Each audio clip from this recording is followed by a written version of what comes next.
super sweet.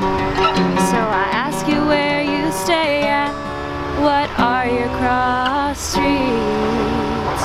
And I was crushed to find our love can never be real.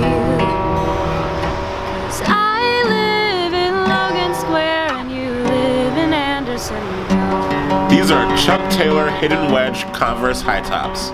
They have a vibrant luxe peach canvas and a 2.5-inch heel.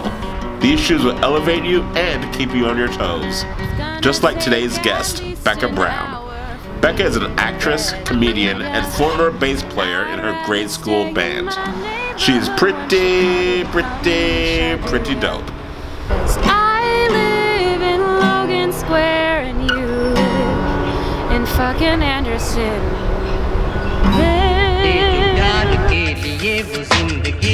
Hi, my name is Damian Jason White, and this is Comedians and Chucks Getting Chicken.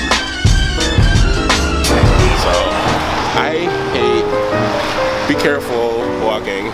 Yeah. There's so much snow on the ground, and I walk a lot slower during the winter. I feel like I'm walking like a geisha right now. I'm like, okay. Now, do you believe in like past lives and all that stuff? Yeah. Same. And I believe in reincarnation too. Same. Yeah. What do you think you were in a past life? I don't know if I think, I don't know. I haven't really thought about it too much, but I think I was a man for sure. Okay. Why do you think that? I don't know. I just have it's in my. Is it in your heart? I can kind of feel like I feel like I have more masculine energy than a lot of women. Interesting. Yeah. And then I think I was like, I don't know. I like how I started this with like, I haven't thought about this a lot, but there's tests that you can take actually. I took one. What did it say? It said that I was a samurai in like I think 1400s Japan or something like that. Oh my god. That's so cool. Yeah, cause I feel like I was like a Dickensian orphan. For sure. Today we're going to a local favorite, Parson's Chicken and Fish. But don't worry, there won't be any fish today. So I started as a classical guitarist when I was 4. I took lessons at a school in like West Town, and I had the same teacher for like from when I was 4 till when I was like 15. The same teacher. It was Julia Miller, and she's a badass queen. And yeah, so I started with guitar. I was real into it. I was like almost had no life outside of it. Because I would like practice and go to, you know, private lessons and then group lessons and then music theory classes and stuff. Then when I was like 9, I did this radio show for NPR. I don't know if it still exists, but it's called From the Top. And it was a bunch of kid musicians showcasing their like best piece. And I like went on, and I think the like most important thing in my life going on then was that I had just lost the school spelling bee, and I was real butthurt about it because I'd won the previous 2. So on the show they like did a little like spelling bee, and they had all the like other kids spell really hard music words, and then I got like note and clef as my words, and I won. So it's like a little redemption. And then the producers of like the casting for School of Rock like started looking for kids around that same time that I did that show. Right. And they found me and actually Robert, who did the he was a keyboard player in the movie on that show. And they called us in, and we ended up charming the shit out of them. Yeah, so that was my first acting gig. My mom and I lived in a hotel in New York, in Manhattan. Like, it was beautiful, and it was like work. I mean, there was an on-set tutor that was really fun. Yeah. On our like breaks, we would play Dance Dance Revolution and watch movies that were way, way ahead of our age. Like, we watched Chicago when we were like in 5th grade. What? Yeah. Yeah. I just thought they were making out in the beginning. They were fucking. me and the rest of the like band kids got together, and we kind of just like, they wanted to see like where everyone's skill level was at and how we like worked together, because there are parts of the movie where we're playing live. So they got us all together. We played like Smells Like Teen Spirit. We played Iron Man by Black Sabbath. We just jammed those for like an hour. Right. And I was just like, this is gonna be cool. All these kids that are like musically inclined, and they were all like really good. They didn't pick shitty kids, you know? Now whether they grew up to be shitty adults is questionable.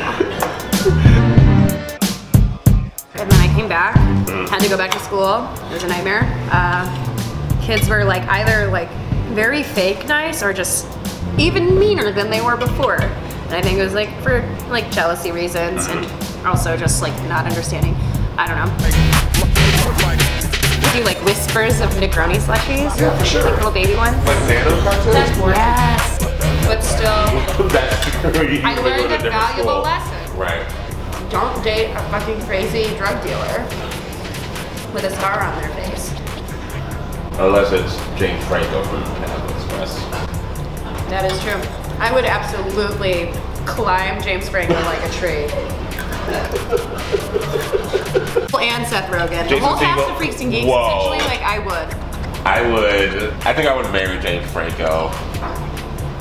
Kill Seth Rogen. And fuck Jason Segel. Yeah, probably. I would fuck James Franco. Okay. I would marry Jason Segel and I would kill Seth Rogen because of his laugh. So you do a lot of musical songs as well. So you are a songwriter. So talk about that a little bit. So I started officially, the first time I played, which I'm now like kind of known in the stand-up scene for as being Butthole Girl, which has become my nickname.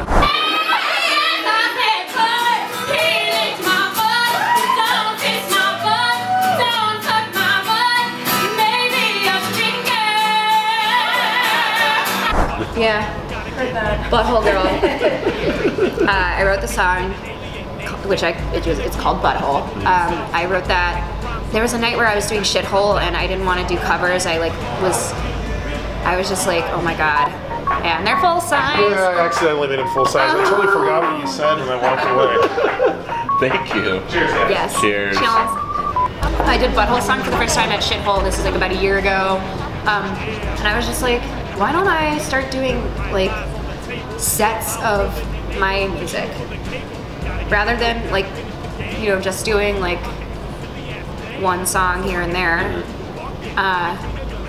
and trying to do like solo material and solo sketch, which I wasn't having fun. I was like, this is so, I felt like it was so like, and I not that like singing songs about all my relationships isn't, but it feels a lot less like that. Yeah, so I've been doing that for about almost like a year and a half now, and I truly, like, I think it might be my favorite medium for my personal like comedy. Yeah. That was kind of where I came up with this like my own, not brand, but like my genre of like singing about really fucked up shit that happens to women and to me and to like, you know, people of color, and putting it to like a cute or like catchy earbud melody that people will like not forget. Like the Butthole song is so goofy, but that melody, like people will tell me that it gets stuck in their head all the time. Like the dolphin, like that, it's just a thing that never goes away. And I would love for that to be my thing. That like, you know, I don't want to be fucking School of Rock girl forever. I would love to be Butthole Girl forever though. I mean, that is a title that I can live with. You can make that happen. I can live with that. I can live with Butthole Girl.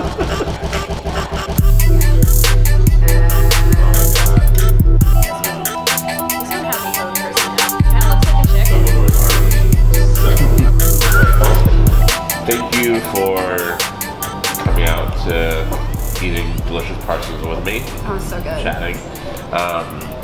I have one more question to ask you though. Yeah, what's up? So I wrote this script. It's Kung Fu Panda 4. Okay. I don't know if there's a 3. I think there was a 3, but it's Kung Fu Panda 4, and I'm the lead character, not Jack Black. But I was wondering if you can get that to him, since you know Absolutely Jack Black. not. Absolutely fucking not. Really? No.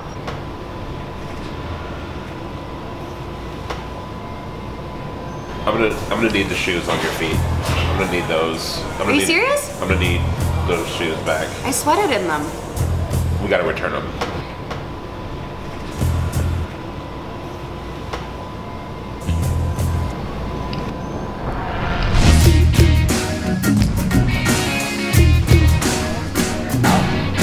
They're your shoes. Give me the other one too. You're not just gonna keep one.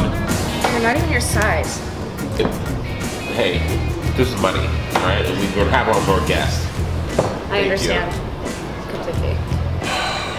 Thank you. You don't gotta be salty about it. I love you. I love you too. Can I have the shoes back?